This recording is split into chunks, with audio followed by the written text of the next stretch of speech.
بسم اللہ الرحمن الرحیم۔ السلام علیکم۔ اگر آپ سعودی عرب میں رہتے ہیں تو یہ ویڈیو آپ ہی کے لیے۔ آج کی ویڈیو میں ہم آپ کو بتائیں گے کہ سعودی عرب کے قانون کے مطابق اگر آپ سعودی عرب میں چھٹی لگوانا چاہتے ہیں یا فائنل ایگزٹ جانا چاہتے ہیں تو کم از کم کتنے دن آپ کا پاسپورٹ کی مدت باقی ہونی چاہیے تاکہ آپ یہ دونوں کام کر سکیں۔ تو اس ویڈیو کو مکمل دیکھیے تاکہ آپ کو اس حوالے سے معلومات مل سکے۔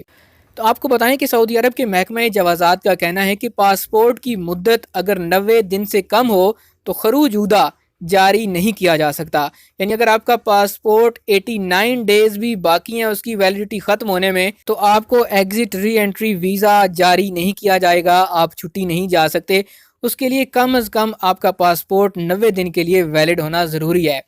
ایک اس حوالے سے مزید کہتے ہیں کہ جو فائنل ایگزٹ ہے اس کے لیے کم از کم کتنی مدت ہونی چاہیے، تو جوازات کا اس بارے میں کہنا ہے کہ فائنل ایگزٹ کے لیے بھی لازم ہے کہ پاسپورٹ کارآمد ہو اور اس کی مدت ختم ہونے میں کم از کم 60 دن سے زیادہ باقی ہوں، یعنی 2 مہینے سے زیادہ پاسپورٹ رہتا ہو تو آپ کو فائنل ایگزٹ ویزا جاری کیا جاتا ہے۔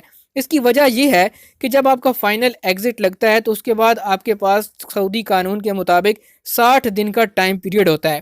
آپ نے 60 دن کے اندر اندر سعودی عرب سے سفر کرنا ہوتا ہے، تو اس لیے آپ کا پاسپورٹ اگر 60 دن ویلڈ ہوگا تو پھر ہی آپ اس سہولت سے فائدہ اٹھا پائیں گے۔ یہ دونوں صورتیں ہیں۔ اگر تو آپ ایگزٹ ری انٹری ویزا جاری کروانا چاہتے ہیں تو آپ پہلے چیک کریں کہ آپ کا پاسپورٹ 3 مہینے یا 90 دن کے لیے کم از کم ویلڈ ہونا چاہیے، اور اگر آپ فائنل ایگزٹ لگوانا چاہتے ہیں تو اس سے پہلے بھی آپ نے دیکھنا ہے کہ آپ کا پاسپورٹ کم از کم 60 دن اس کی مدت باقی ہو تو پھر ہی آپ کو یہ ویزا جاری کیا جائے گا۔